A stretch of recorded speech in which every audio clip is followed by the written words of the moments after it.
अस्सलाम वालेकुम। क्या हाल है आप सबके। उम्मीद है कि सब ठीक ठाक होंगे। अल्लाह ताला आप सबको ठीक ठाक रखे, आमीन। तो यहाँ पे मैं ये किचन के ड्रॉर की सफाई कर रही थी क्योंकि बहुत ज़्यादा मैसी हुआ था और बहुत ज़्यादा आलतू फालतू चीज़ें इसके अंदर पड़ी हुई थी। बस काम करते हुए जो चीज़ हाथ में आई, जो चीज़ बच्चों ने दे दी तो मैंने यहीं पे रख दी कि चलो यहीं से निकाल के दे दूँगी।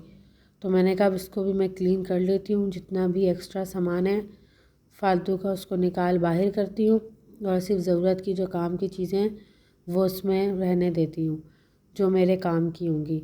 और ये मोबाइल देखें, ये महात ने तोड़ दिया था मोबाइल, तो ये भी मैंने यहीं पे ही रख दिया था।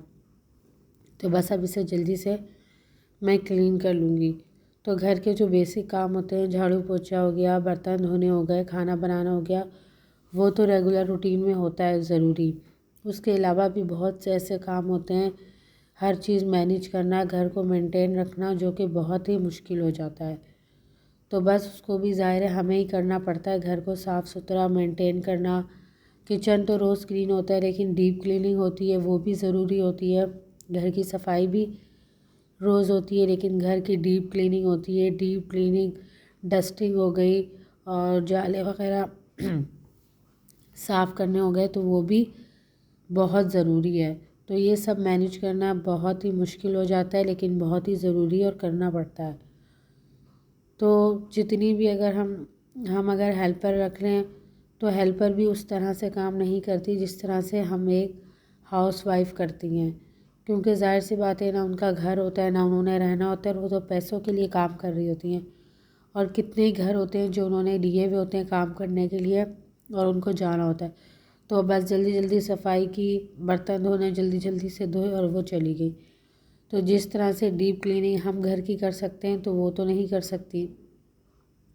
और फिर उनकी सफाई का उस वक्त पता चलता है जिस दिन वो नहीं आती और ख़ुद सफाई करनी पड़ती है, ख़ुद काम करने पड़ते हैं, तो फिर पता चलता है कि वो कैसी सफाई करती हैं। हर जगह, बेड के नीचे, हर कोनों में, सोफ़े के नीचे कितना गंद होता है, और फिर वो सारी जो वो गंद करती हैं वो हमें साफ़ करना पड़ता है एक दिन में।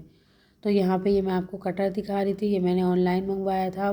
प्याज काट लें, खीरे काट काट लें, टमाटर, तो ये बिल्कुल फ़ुज़ूल और बेकार है। इससे कोई इतनी इजीली नहीं करते आसानी से जितने नाइफ़ से करते हैं। तो बस ये फ़ुज़ूल था, मैंने मंगवाया और फिर ऐसे ही रख दिया, और मैं यूज़ नहीं करती क्योंकि मुझे बिल्कुल भी पसंद नहीं आया। तो मैं आपसे बता रही थी मासी का, तो बिल्कुल भी वो लोग सही नहीं करती और फिर उनके साथ लग के काम करना पड़ता है लाजमी। अगर उनको उनके हाल पे छोड़ दिया जाए तो हर चीज़ गंदी मिलती है, तो उनके साथ भी हमें ही लगना पड़ता है, देखना पड़ता है। तो फिर मुझे ऐसा लगता है कि ख़ुद ही इंसान सफाई कर ले तो उससे ये है कि दिल मुतमईन हो जाता है, सेटिस्फाई हो जाता है कि घर बिल्कुल साफ़ है, हर घर का कोना कोना साफ़ है, क्योंकि हमने अपने हाथों से घर को साफ़ सुथरा किया। हाँ, बहुत ज़्यादा मजबूरी होती है तो हेल्पर रखनी पड़ती है, तो बस क्या करें, रख लेते हैं। तो यहाँ पे मैं ये वाइट आटा है, फ़ाइन आटा, क्योंकि हम लोग ब्राउन आटा यूज़ करते हैं, तो मैं ये फ़ाइन आटा भी मंगवा के घर में रख लेती हूँ, क्योंकि कभी कभी दिल करता है कि वाइट आटे के पराठे खाने का। कभी पूरियाँ घर में बन जाती हैं, तो कभी कचौरी बन जाती है, तो बस। और यहाँ पे ये साथ साथ बच्चों पे भी नज़र रखनी पड़ती है कि बच्चे क्या कर रहे हैं, क्या नहीं कर रहे। तो बच्चे यहाँ पे खेल रहे थे, और बच्चों पे भी नज़र रखना घर के काम के साथ साथ बहुत ज़रूरी है। और यहाँ पे ये बस मुझसे आटा गिर गया था, मैं इसको भी क्लीन कर लूँगी, तो मैंने यहाँ पे बस ये साफ़ सुथरा कर लिया था। और अब मुझे रात को बनाना था पुलाव, तो मैंने कहा बस साथ साथ गोश्त भी चूल्हे पर चढ़ा देती हूँ, वो गल जाएगा तो फिर मुझे बनाने में आसानी होगी। तो यहाँ पे मैंने प्याज, अदरक, लहसुन और गरम मसाला, गोश्त और नमक डाल के इसको रख दूँगी पकने के लिए, कि इसका गोश्त गल जाए और यखनी भी तैयार रेडी हो जाए। तो यहाँ पे मैंने गोश्त चूल्हे पे रख दिया था, और ये कढ़ी थी, ये पड़ोस से आई थी, तो मैंने कहा क्यों ना इसको भी खा लूँ। और कढ़ी का खाने का जो चम्मच से मज़ा है ना, वो रोटी से नहीं है। मुझे चावल से भी अच्छी लगती है और चम्मच से भी अच्छी लगती है।